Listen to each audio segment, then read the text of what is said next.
Muy buenas tardes, tengan todos ustedes, profesores, alumno, público en general, la Dirección General del Deporte Universitario y el Centro de Estudios del Deporte agradece su participación y les da la más cordial bienvenida al ciclo de conferencias titulada El estímulo del entrenamiento, una acción programada.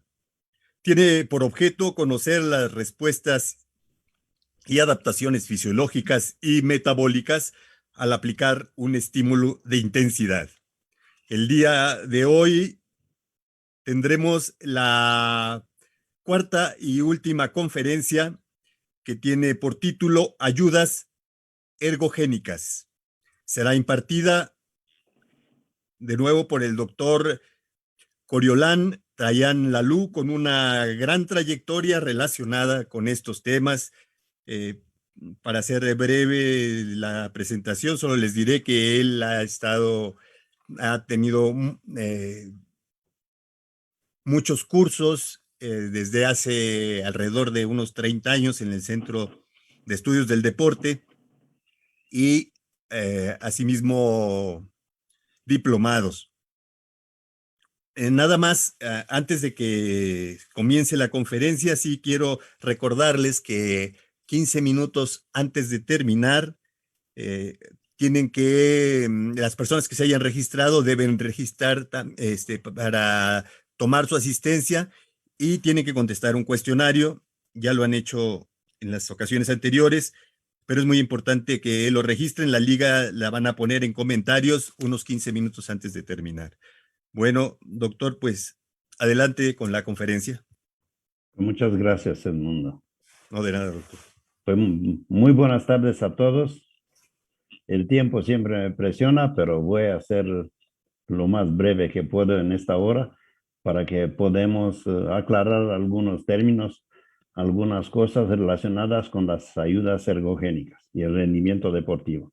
Es una de las preguntas claves. De hecho, la tendencia moderna, los controles antidoping cada vez más seguido, cada vez de otros materiales biológicos, es decir, no se hace nada más de la orina, sino se hace de sangre, que es permitido, me acuerdo con exactitud, en el Juego Olímpico de Sydney de 2000. Entonces no son muchos años de cuando ya se hace oficial las pruebas de doping en la sangre. Y ayudas ergogénicas tiene con todo y con todo otro contexto. Queremos, o más bien yo quiero aclararlo, porque todos queremos hacer mejores entrenamientos, mejores resultados, y muchos invocamos el apoyo ergogénico, que yo les quiero decir desde antemano que nada puede sustituir el entrenamiento bien dirigido, bien controlado, lo que hemos hablado anteriormente. No quiero repetirme sobre este tema, pero considero muy importante que ustedes lo saben bien. Y aparte la polémica que hasta se desarrolla entre, no los expertos, sino entre muchos personajes del deporte, hacer una distinción muy clara que es ayuda ergogénica, que es el doping. De hecho, vamos a ver en corto tiempo algunos detalles cuál es la diferencia. Una sustancia ergogénica, desde el punto de vista literal, es una ergo, es una cuestión muy conocida a nivel de ergoespirometría, ergogénico, es lo que provoca el trabajo. Desde el punto de vista fisiológico, la energía está relacionada con el trabajo. De hecho, hemos visto, a lo mejor en cursos anteriores, parte de ustedes, de los sustratos energéticos. Y esta sustancia ergogénica tiene prácticamente el papel o la función de incrementar el trabajo.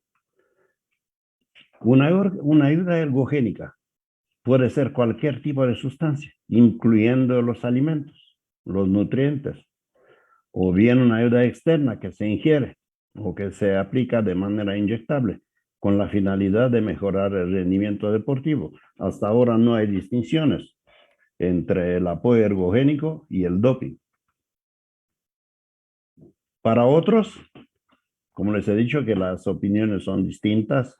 Yo también he trabajado con mucha precaución siempre y con mucha presencia científica en todo lo que he elaborado para que no traduzco una ayuda ergogénica en algo o en una técnica, un medio o un método fuera del régimen normal que puede incrementar el rendimiento. Poco a poco nos acercamos a lo que prácticamente hace la distinción con el doping. Existen numerosas sustancias ergogénicas cuya función es ajustar a las definiciones usadas anteriormente, pero están absolutamente prohibidas. Se consideran dopaje y serán sancionadas conforme a la legislación deportiva. Por eso yo le recomendé a todos los entrenadores que antes de recomendar algo, tiene que considerar las indicaciones de un nutriólogo que está apegado al deporte y mucho más de un médico de deporte que sabe exactamente cuál es la distinción entre un apoyo ergogénico y una sustancia doping. Entendemos por el dopaje, también se ha hecho una presentación de muchos años.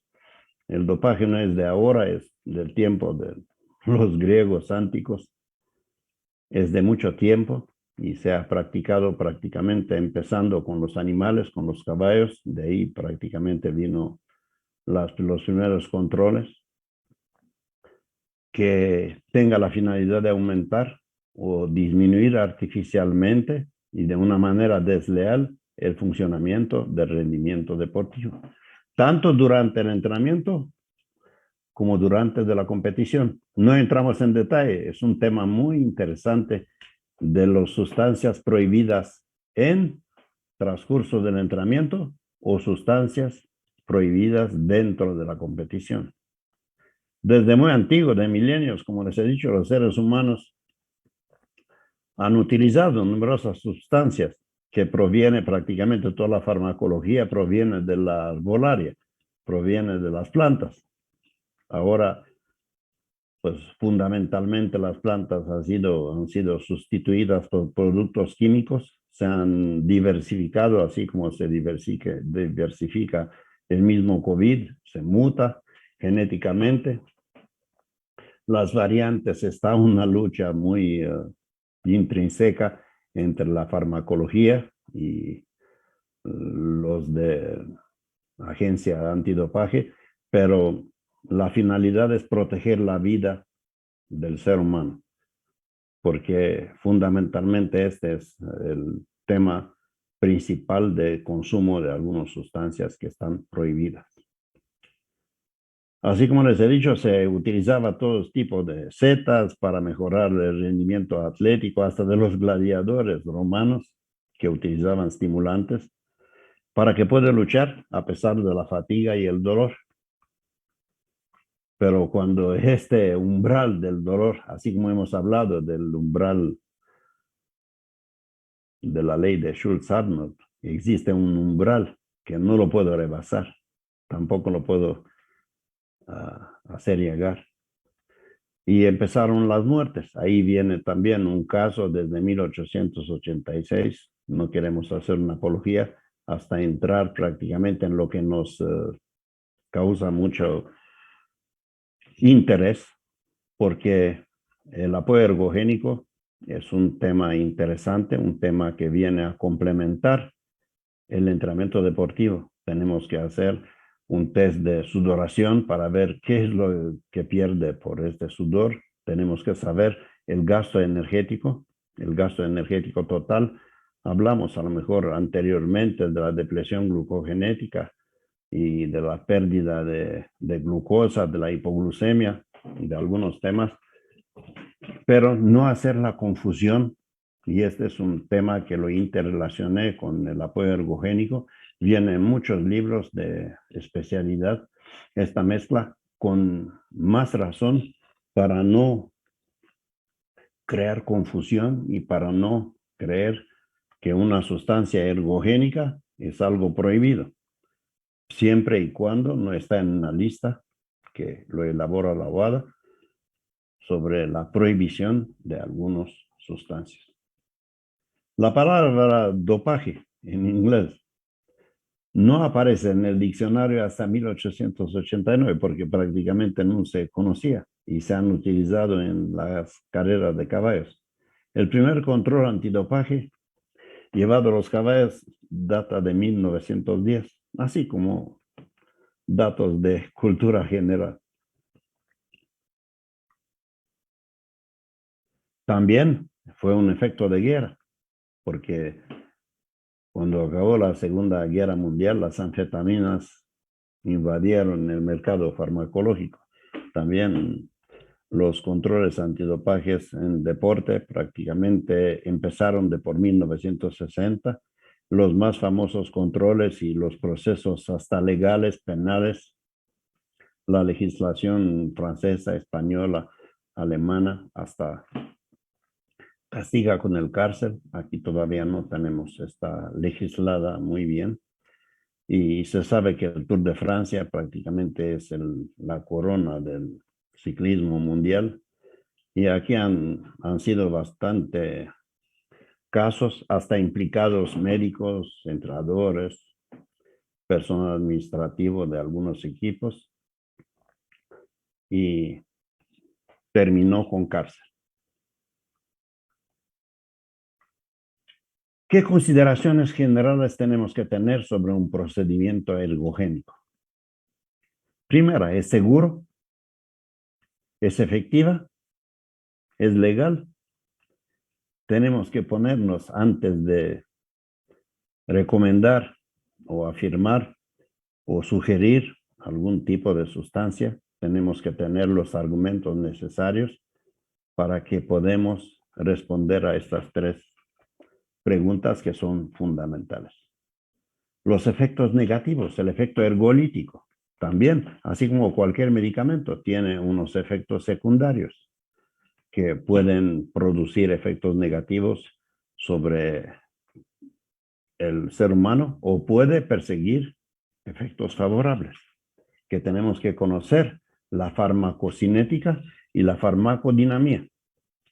Son términos médicos, yo sé, pero tenemos que conocer que una sustancia no actúa nada más hacia una zona específica, sino que tiene efectos sobre toda la maquinaria humana.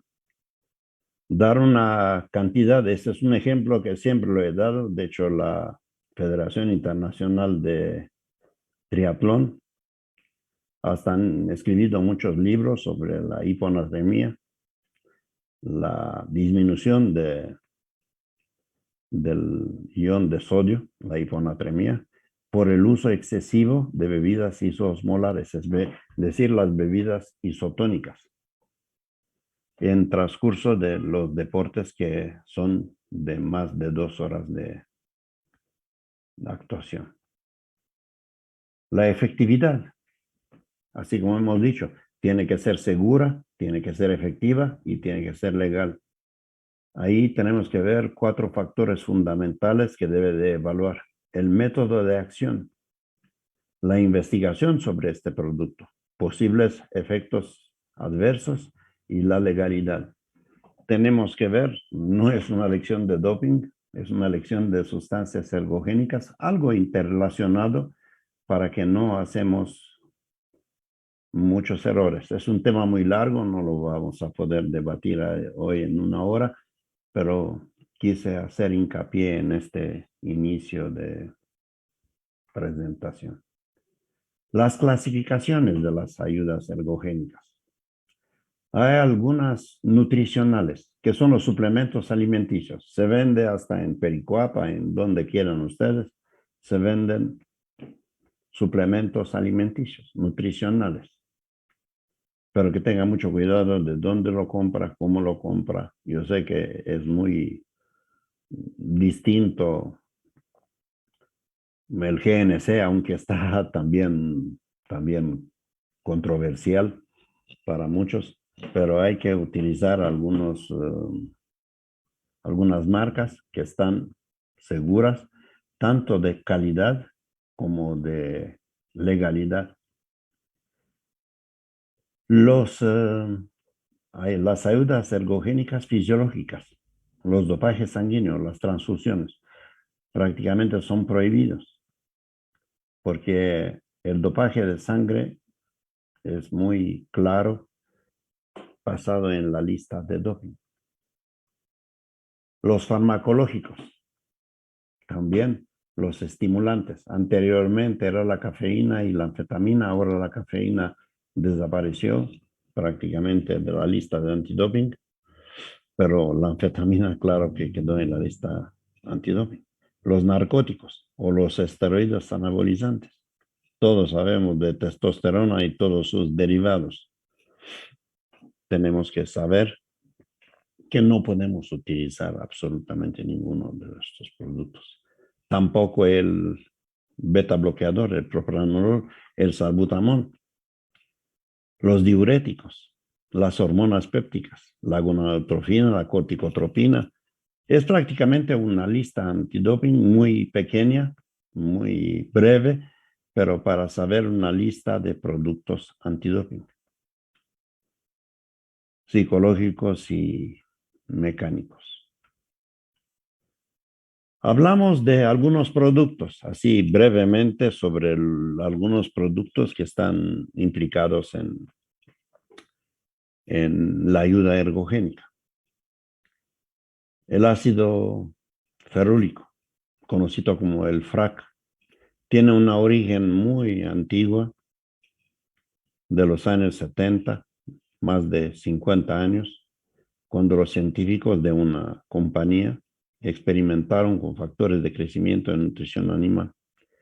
Esta sustancia, como es el gamma orizanol, que aceleraba sin peligro el crecimiento de los animales, y se ha intentado también aumentando y mejorando los procesos de fuerza y de reducción de la masa grasa en los deportistas.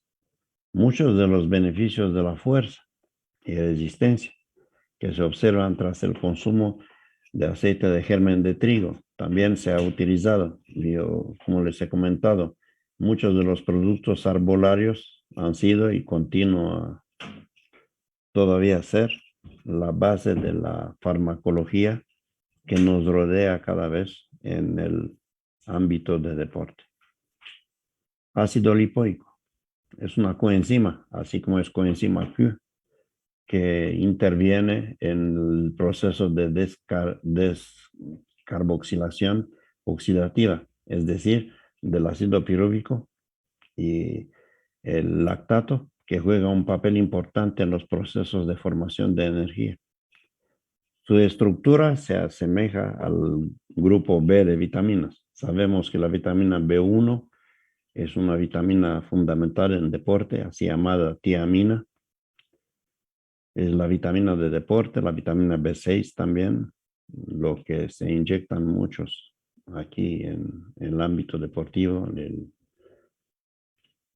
B-doecta, que son la composición de los 3 complejos B, que para la altura de la Ciudad de México muchas veces no es tan favorable, porque beneficiamos también de unos favores de la altura. La hemoglobina es bastante alta, el hematocrito también es bastante alto y no le veo la necesidad de hacer con periodicidad el complejo B sí, pero sin la vitamina B12 o la ciancobalamina, que este puede hasta ser contraproducente. Los ácidos nucleicos, la adenina, la inosina, hay 6 aminoácidos muy importantes que también vamos a ver un poquito más allá, los aminoácidos con cadena ramificada y los aminoácidos esenciales y no esenciales. Ácido pangámico, también este es un tema más antiguo que fue descubierto muchos años en diferentes plantas y siendo descrito como un principio potente para incrementar la respiración celular. Es importante como función fisiológica. Tiene similitud con la vitamina E, que es un antioxidante poderoso. El tocoferol o la vitamina E, conjuntamente con ácido pangámico, también tienen propiedades, así como les he comentado, antioxidantes. Yo he recomendado mucho tiempo y porque aparecen los radicales libres, así como aparece el colesterol, triglicéridos muy elevado, como yo he hecho muchos años, gasometría sanguínea. He visto que aparece un estrés oxidativo a nivel tisular. Y pues, me ha dado muchos casos de lesiones, hasta por no suplementar estos tipos de sustancias antioxidantes, así como es coenzima Q o vitamina E o el beta-caroteno, los tenemos que utilizar. Los ácidos grasos y omega 3, yo sé que son de moda, son muy de moda, y a veces para los que tienen un colesterol normal, pero que tienen un colesterol de alta densidad, es decir, el colesterol bueno, en condiciones bajos, es decir, en menos de 34 gramos por decilitro.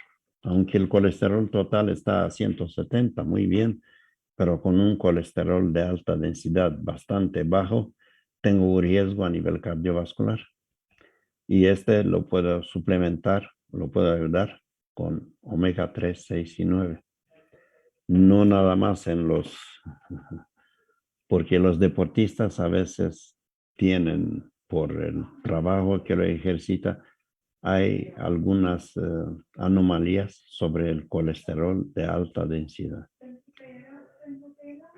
Los efectos de los omega 3 prácticamente mejora la captación tisular de oxígeno. Este es un tema aparte, un tema muy interesante que todos lo quieren ver, y los invito en el diplomado de fisiología que lo acabamos de terminar este año, la 6ª generación, y lo vamos a empezar otra vez. Esperemos por enero o febrero para que ustedes vean qué importancia tiene este capítulo de regulación respiratoria a nivel de deporte. Reduce la inflamación inicial, y prácticamente la fatiga y la inflamación son parte de la jugada, y previene el sobreentrenamiento, y está modulando, es un neuromodulador. Los aminoácidos, como les he comentado, ramificados, que también son de moda y ahorita se vende tanto junto como se vende por cada uno de ellos. Se vende aparte la leucina, la isoleucina, porque son efectivos como agentes anabólicos permitidos, porque la palabra anabólico no nos tiene que asustar, porque el metabolismo es anabólico y catabólico. Pero tengo que ver quién me lo produce y quién me lo va a ayudar, y cuáles son los productos catabólicos dentro de los metabolitos que yo los quiero investigar y actualizar a nivel de deporte. Estos aminoácidos son los 6 aminoácidos principales implicados en el deporte, prácticamente de resistencia, de combate, por los grupos deportivos que, de hecho, me parece que hemos pasado en una sesión anterior. Activa prácticamente, mejora la transcripción del ARN, ácido ribonucleico. El ácido ribonucleico es la información genética que lo presenta la célula sobre la síntesis proteica. También es un tema muy interesante, un tema largo, un tema que implica mucho en el deporte, porque prácticamente todos queremos ser fuertes, queremos ser potentes, pero no sabemos que a veces la degradación me favorece la síntesis. Es decir, no hay síntesis proteica sin degradación, porque este es el juego fundamental en la traslación de la síntesis adaptativa de las proteínas. Y prácticamente estos tipos de aminoácidos vienen a complementar y ayudarme en valorar un poco más esta síntesis proteica. También se utiliza para la fatiga central. Hablamos del triptófano, hablamos de la serotonina. que prácticamente en los deportes de larga duración, como les he comentado con Horacio Nava, el marchista de 50 kilómetros de marcha, no se cansa más el pie que el cerebro,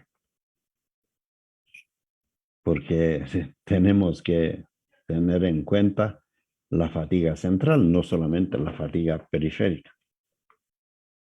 Los antioxidantes son un tema que en la fisiología moderna se ocupa mucho porque prácticamente puede prevenir lesiones, puede prevenir el fenómeno de formación de radicales libres utilizando esta sustancia antioxidante que hemos visto hace unos minutos, la vitamina A, la vitamina E, ácido pangámico, coenzima Q, y me ayuda en contrarrestar la acción de los radicales libres que pueden alterar importantes estructuras biológicas y primeramente el músculo.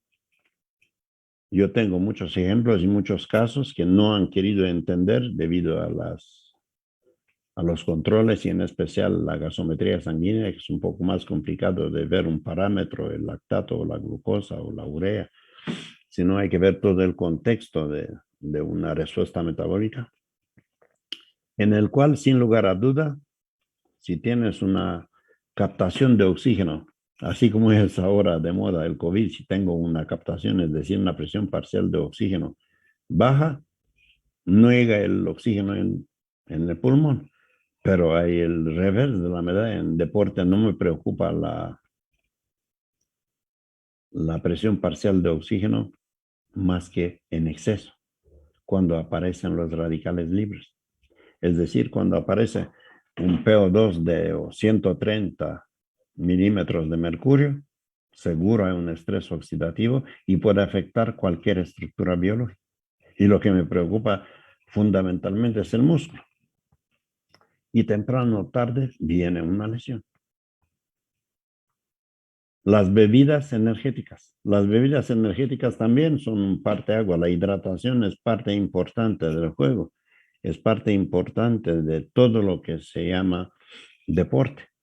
Porque tengo sudoración, tengo pérdida de electrolitos, tengo pérdida de sustancias energéticas. Hay diferentes bebidas energéticas. No vamos a hacer la apología de las bebidas energéticas. Pero tenemos que tener en cuenta que los preparados con glucosa son necesarios para deportes de resistencia, por decir, la resistencia aeróbica, porque donde la sudoración, la pérdida de líquidos es muy importante. En una Copa Mundial de Marcha, me acuerdo con exactitud, uno de los deportistas míos, al kilómetro 40, pasaba y no sudaba. Y digo, no, este es muy grave, no se ha hidratado. Y tenemos que hacer todo lo posible, hacer hasta puntos de abastecimiento más seguido, ayudarlo a salir de este impasse. Y nada más ahí salió. Cuando empiezas a no sudar,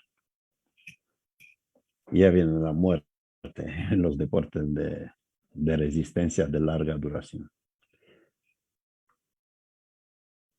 El HM-beta, también la creatina o el beta-hidroxilmetilbutirato o HMB es una sustancia muy importante sobre el rendimiento y ningún efecto perjudicial hacia la salud.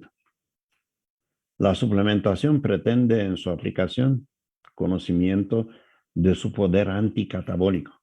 Como les he comentado anteriormente, si hablamos de un proceso anabólico o hablamos de un proceso catabólico, claro que cuando empiezas el cansancio residual o la fatiga residual, viene a acelerar el proceso catabólico. Y esta sustancia pretende ser una sustancia anticatabólica, prevenir estos procesos de destrucción o de desintegración. Una es síntesis y otra es degradación. El proceso anticatabólico es un proceso que previene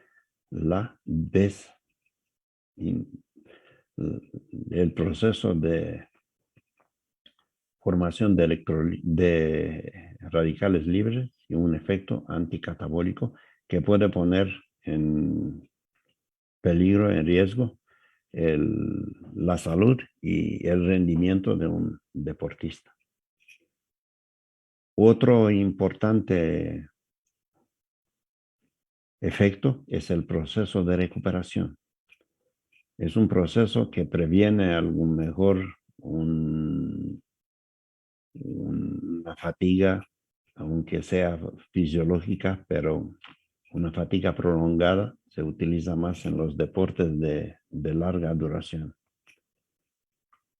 El entrenamiento de la competición induce en la producción de microtraumas, claro, que hablamos de la osteopenia, de diferentes aspectos deportivos que son traumas normales, que sabemos que estas son prevenidas con algunos suplementos que me puede favorecer el efecto de osteoporosis con el tiempo. Yo le estoy ayudando al doctor. El HM beta también puede producir y puede reducir esta Ay, degradación. rumano. Mira, y esto, Es necesario. estamos nada más aquí nosotros, mira. Bueno, lo tienes. Estamos Ivonne. Tienes el micrófono, Ivonne, abierto. Ivonne, apaga tu micrófono, por favor. Y otro compañero. Bueno, perdón. La efectividad prácticamente ha sido muy valorada del producto. En sujetos entrenados también se hace mucho hincapié con hidroximetilbutírico. Es una sustancia natural, libre de efectos adversos para la salud, que puede limitar el desgaste muscular y favorecer la recuperación. Hablando en conclusión sobre este producto. Después de 14 días, así han dado ejemplos porque se ha estudiado de diferentes fisiólogos que después de un tratamiento de 14 días, de 2 semanas de entrenamiento, con 3 gramos al día, consiguió incrementar hasta el umbral láctico, hasta el consumo máximo de oxígeno. Yo no lo he utilizado y no he visto así directamente relacionado con él. He visto pruebas de esfuerzo infinitas y de deportistas que lo han utilizado, que no lo han utilizado, pero en especial, pero si aparece en bibliografía publicística, pues tiene que tener algo de verdad.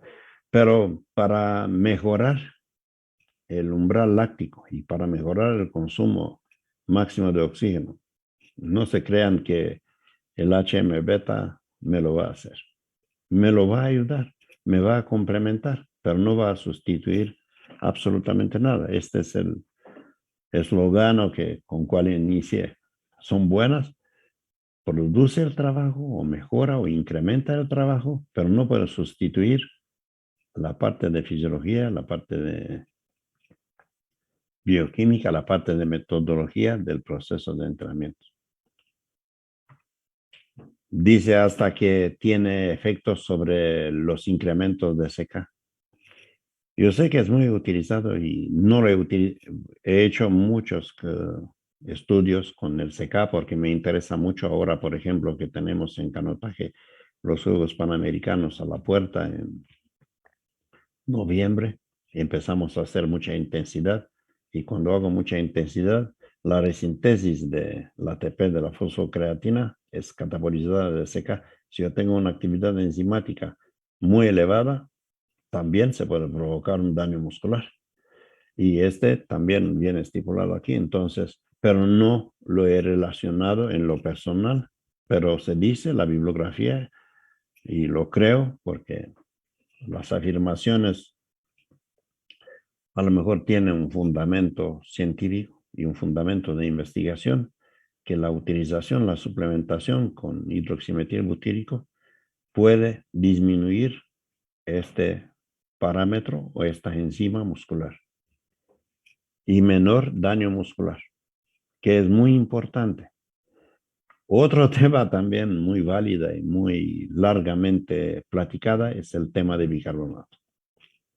Yo en lo personal no soy un adepto del bicarbonato. ¿Y por qué? Simplemente por razones de salud. Pues quiero decirle que uno de los temas más importantes en la gasometría sanguínea, donde se mide el bicarbonato actual y bicarbonato estándar. Son dos valores imprescindibles de la gasometría sanguínea. ¿Qué me traduce? La reserva alcalina. ¿Qué me traduce la reserva alcalina? La reserva alcalina es mi armada que viene a vencer el ejército ácido. Es decir, cuando se crean iones de hidrógeno, cuando se crean lactato, viene tamponado ¿de quién? Del bicarbonato. Entonces, por toda la lógica, el bicarbonato sódico es muy importante, pero la fisiología no dice lo mismo. Bueno, las opiniones son distintas.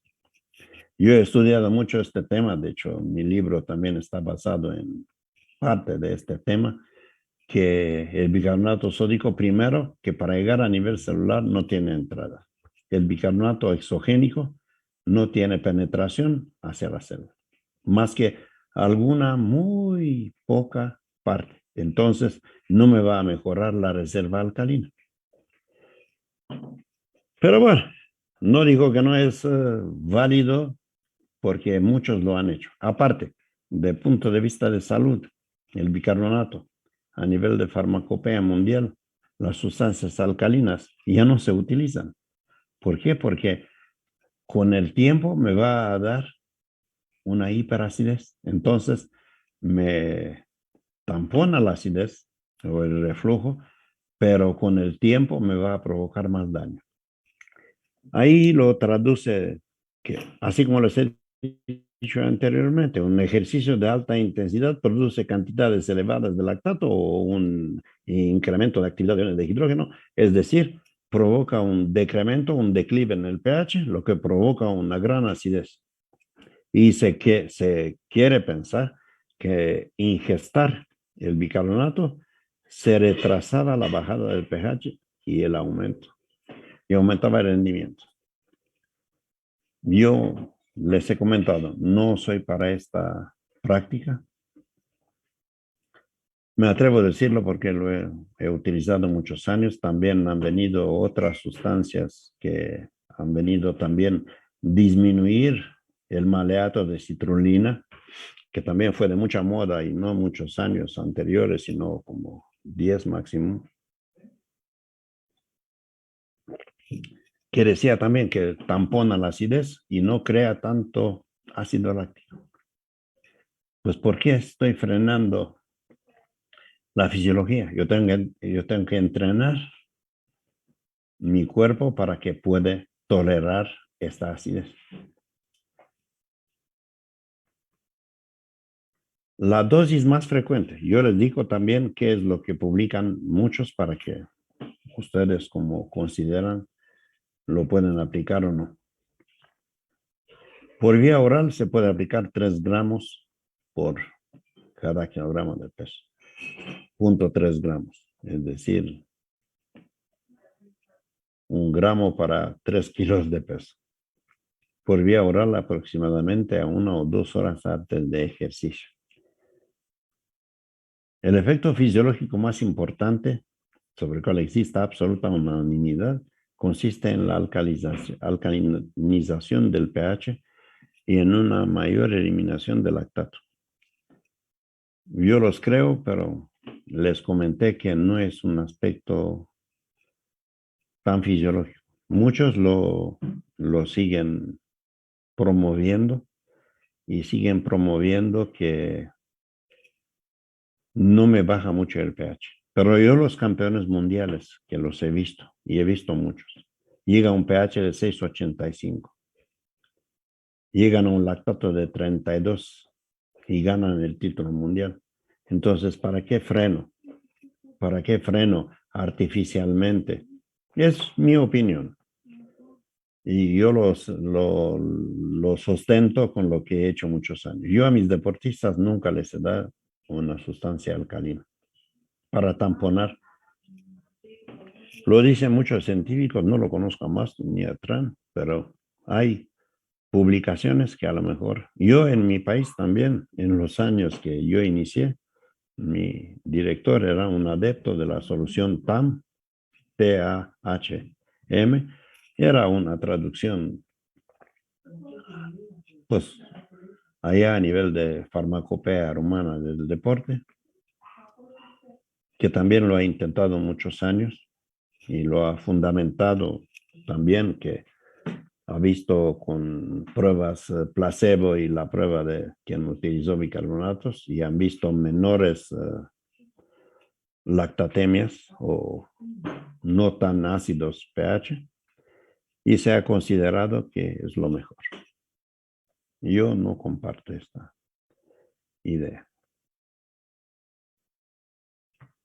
Ahí hasta te da hasta para qué deportes los puedes utilizar. Para deportes desde 1 minuto a 10 minutos de duración, que se podrán esperar efectos potencialmente benéficos en carreras de 400, 3000 o de competiciones de natación de 100 y 200 metros, de duración de más de 4 minutos, por decir. Y dice que aquí no es efectiva en ejercicios en los que la extenuación del deportista aparece antes de 1 minuto. Pues sí, porque es en un deporte de una potencia anaeróbica láctica, que puede ser de 1 minuto de duración. Pues en este tiempo no me puede ayudar absolutamente de nada. El boro, hablando así de los oligoelementos.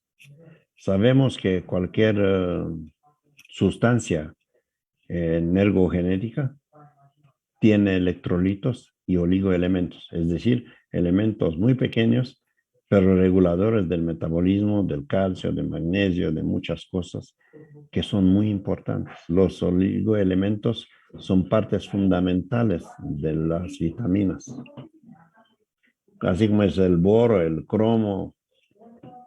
Cafeína también ha sido un tema muy controversial porque se ha considerado doping. Después de una cantidad era un doping cuantitativo, como lo podemos nombrar.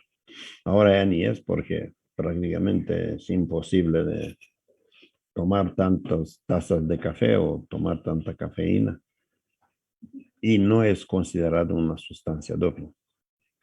Puede ser considerada una sustancia nutricional, una sustancia que interviene en los malestares de aliviar el dolor. Hay diferentes productos para calmar el dolor. Hay un consumo habitual prácticamente de la cafeína. El café, el té tiene una importante cantidad de cafeína, pero como les he comentado, no puedes llegar a las cantidades que están dentro, ni siquiera antes, cuando era prohibido cuantitativamente. Tiene sus funciones, prácticamente lo que quieren prolongar la cantidad de glucógeno y de glucosa y prevenir prácticamente la sensación de cansancio, aunque la fatiga llega, pero rebasar estos términos. Los mecanismos de acción sobre el sistema nervioso central, como les he comentado, primero se cansa el que manda, el que da órdenes, el sistema nervioso central. El efecto más conocido sobre por eso se han utilizado y son totalmente prohibidos los estimulantes, porque incrementa el nivel de alerta del individuo. La cafeína pudiera tener algunos efectos sobre este tema, que me hace disminuir prácticamente, que hablando anteriormente, sí. Vamos a tener que iniciar con Bueno, algunas con algunas preguntas. preguntas, sí, Sí. con mucho gusto. Bien. Pues voy Aquí, a cerrar la presentación para que, sí. bueno. Bueno, Bueno, aquí ¿qué me pregunta? ¿Qué me pregunta? No, dice, pues no podemos. después del entrenamiento con pesas, ¿qué sería recomendable en pos de facilitar la recuperación? ¿Baño con agua fría o baño con agua caliente? Pues ahí es, después del entrenamiento, el músculo está congestionado, el músculo está prácticamente inflamado por la mejoría de la circulación. Lo más conveniente es hacer una ducha caliente, porque no puedo darle frío después del proceso de fuerza. Yo sé que se produce también una mejoría con la crioterapia, con la terapia de hielo, que se practica mucho y aquí en México también se ha practicado. Yo he visto mucho la escuela cubana produce este efecto desinflamatorio y también de cualquier entrenamiento, el frío sobre el músculo tiene un efecto antiinflamatorio y analgésico. Pero si hablamos del baño como tal, tengo que hacer una ducha, un baño caliente para poder mejorar así, aunque es caliente, mejorar paulatinamente la circulación para que posteriormente existen muchos medios de recuperación, como es la crioterapia, el masaje, la sauna o la tina de agua fría, agua caliente, hacer contrastes. Después de un entrenamiento duro, lo más importante es mantener íntegra la célula muscular. No le puedo dar en un músculo inflamado, en un músculo congestionado, algo muy frío como un balde de agua fría. Tiene que recuperarse, tiene que recuperar la circulación periférica y después puedo hacer un procedimiento de crioterapia. Doctor, nos pregunta Juan Dávila Díaz, ¿qué tipo de suplementos se puede consumir después de una competencia de 50 kilómetros? Pues de 50 kilómetros de marcha. 50 kilómetros de marcha, pues es una prueba que dura alrededor de 4 horas. Y el sustrato energético fundamental son los lípidos, los carbohidratos y en última parte las proteínas.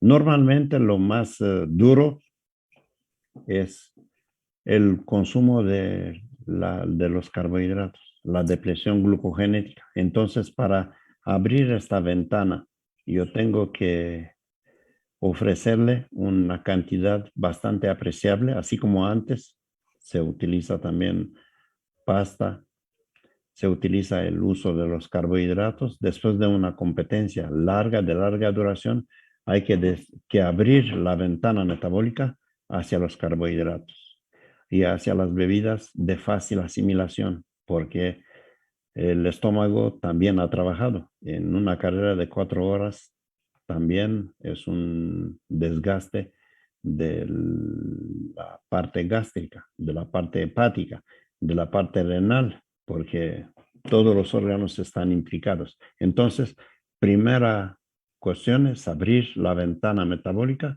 y ofrecerle productos en base de los carbohidratos. Muy bien, doctor. Pues yo creo que, que aquí vamos a terminar. El tiempo ya se agotó y pues nada más.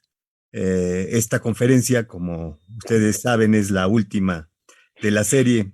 Así que no nos queda más que despedirnos esperando que las conferencias hayan sido y hayan redundado en un importante beneficio en lo que a conocimiento se refiere. Eh, Les recuerdo que se registren, es importante que registren su asistencia y está en los comentarios y va a estar abierto alrededor de 30 minutos. Hubo una invitación del doctor y a un diplomado y hay gente que pregunta que cómo se entera, pues yo creo que por la página de la dirección del deporte universitario, ¿verdad, doctor? Sí, sí, sí, sí, sí. Sí, todo va a estar transparente. De hecho, Ivonne está y pueden pedir informes Claro. Bueno, y entonces, pues, los interesados los invitamos con mucho gusto, pero que se los prevengo que tiene que tener un bagaje de conocimiento.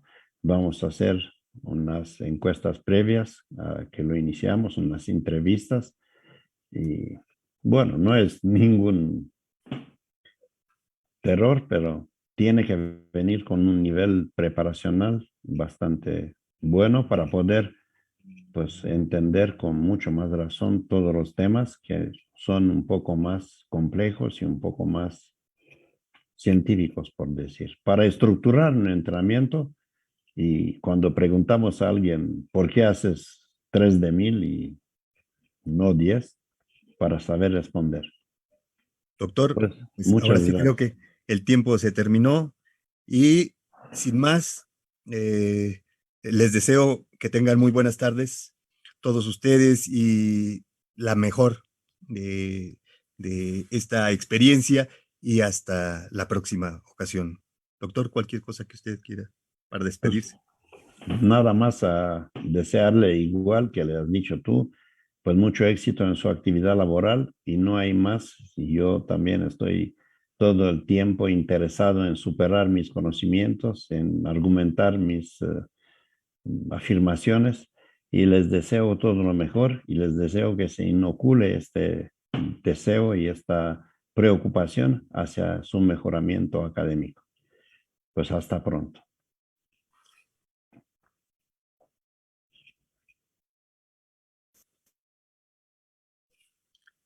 Pues muy bien, muchas gracias. ¿Sí, sí Mu- terminamos bien?